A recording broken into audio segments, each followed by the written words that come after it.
Good morning. This is KELOLAND On the Go with all you need to know in news and weather as you start your day. Sewage from the proposed prison site between Harrisburg and Canton will not run to the city of Harrisburg sewer system. Before the city council made their final decision last night, members of the community had the chance to voice their concerns. Time to reflect on what's best, not only for this area of Harrisburg, but for Lincoln County. And I think that most of all of us here have said, hey, not here, not here, not now.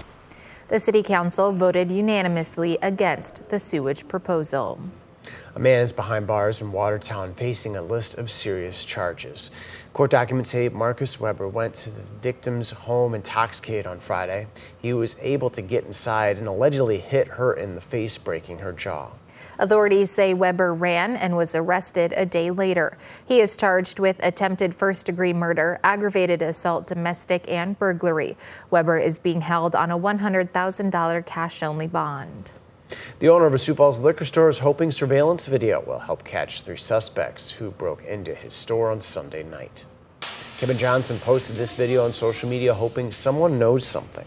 The 3 suspects shattered the glass front door with a large rock. He believes they've been in the store before.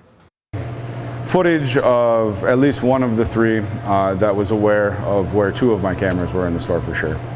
Just off a tendency, pulling hood down extra tight and making sure that they avoided those 2 cameras. Johnson says they took over $1,000 worth of liquor, including vodka, tequila, and scotch. If you have any information, contact police. Now let's head over to the KELOLAND Live Doppler HD Storm Center to get a check of this morning's weather. Well, good morning, everybody. We are looking at a warmer day today as compared to what we had yesterday. We'll get these numbers probably in the 70s and 80s across eastern KELOLAND. Near 90 today in Pierre at 88, and then we'll watch temperatures reach the middle to upper 90s in western South Dakota with afternoon showers and thunderstorms in the forecast across the west. More details coming up with Brian in a couple of minutes. Thank you, Scott. A summer vacation is coming to an end this month for students across KELOLAND. Yesterday, kids at Explorer Elementary in the Harrisburg School District were welcomed back in a special way.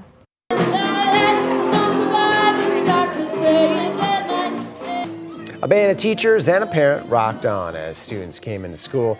It's all part of the school's theme for the year. To start our school year off, we like to have a theme just to get everybody excited and get going for the school year, and we decided on Rock the School Year this year. Schools that start classes today include Mitchell, Brand Valley, and Lennox. For a list of school start dates for other area schools and more resources, visit our Back to School page on KELOLAND.com. The annual Sioux Falls Marathon is set for Sunday, with the first race starting at 6:30 that morning. Participants can choose between 3 race distances, including a 5K, half marathon, and a full marathon. Sanford Performance is hosting a recovery night on Thursday and next Monday from 6 to 8 for all participants. Runners can take advantage of foam rollers, Theraguns, and also meet with athletic trainers. But if you're starting to feel under the weather, if you feel like your heart rate isn't being maintained properly, or you just don't feel right, it's important to take advantage of our medical stops that we have. We have athletic trainers all throughout the course that can help assess and make sure that you're doing all right. Around 1,800 runners are expected to compete across all 3 races this year. Registration is still open for all races and recovery nights. The Barrel House in Sioux Falls is celebrating the start of the new school year with a special fundraiser on Saturday.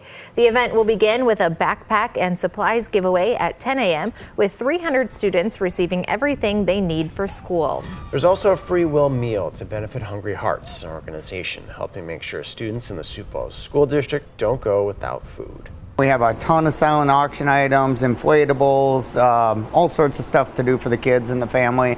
Since all the money raised is going back to the kids, we have a barbecue competition where all the money raised will be matched up to $20,000, which is very generous of someone to step up and do that.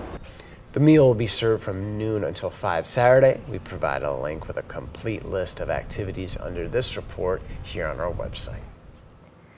And that's a look at some of our top stories. Now let's get one final look at your weather with meteorologist Brian Karstens. All right, today's forecast looking at still quite a few clouds around eastern KELOLAND, at least in the Sioux Falls area, and that should hold our temperatures back in the middle 70s. But it is a little warmer than yesterday, and it's not raining. I don't think we're going to deal with a whole lot of that, at least in the upfront forecast. Southwest South Dakota, we do have a fire weather warning here for these areas shaded in the pink, and that is including the Hot Springs area and also Custer. Interesting to add to that concoction, we've had actually some foggy conditions in Rapid City where an east wind has helped that here in the short-term forecast. But what's going to happen this afternoon is we pick up a southwest wind out of Wyoming, and that southwestern corner is just going to heat up, and the humidity level is going to drop to 10 to 20%. And then the other piece of ingredients here that we need to watch, notice your radar picture here by 4 and 5 o'clock. We start to get some of these isolated cells. Now, the problem is if one of those fires up in Fall River County, more likely than not, you're going to be dealing with what we call just dry lightning or a thunderstorm that just really fails to produce a lot of moisture below that cloud level. And as a result, those sharp lightning strikes are hot. It can be an ignition point for fire dangers. So just be extra careful, kind of be a watchful eye on that. Some of these thunderstorms could easily migrate eastward this evening. As they do so, then there's a little more depth of moisture in the atmosphere in central South Dakota. The other thing we'll watch is up in North Dakota. There'll probably be a separate cluster of storms up there, and any of that could actually kind of integrate into the Aberdeen forecast well after midnight tonight. You're actually going to see that showing up here on our Futurecast map. There's that warm front, so where those thunderstorms fire up in the west, they'll kind of move east here, but then attach to the low too there. See that activity around Fargo and Bismarck. That's something I would watch tomorrow morning to see if that'll have some push here to the southeast. Then we'll likely regroup, and getting into Friday, if this boundary ends up sagging far enough south, plus an upper air disturbance moving up out of Nebraska. There are a couple of subtle things that could develop some locally heavy rainfall. It's not showing up the best here on Futurecast yet, although it's hinting at that across the Iowa-Minnesota border, but you could even make that argument farther west. I think that's something we'll take a second look at later today. And a lot of water vapor kind of heading in our direction. It's just like a sponge. It's all full of water. It's just a matter of squeezing that moisture out. Is that going to happen or not? Stay tuned. We'll keep you posted on that. Right now, we've got Sioux Falls at a 30% chance of rain on Friday.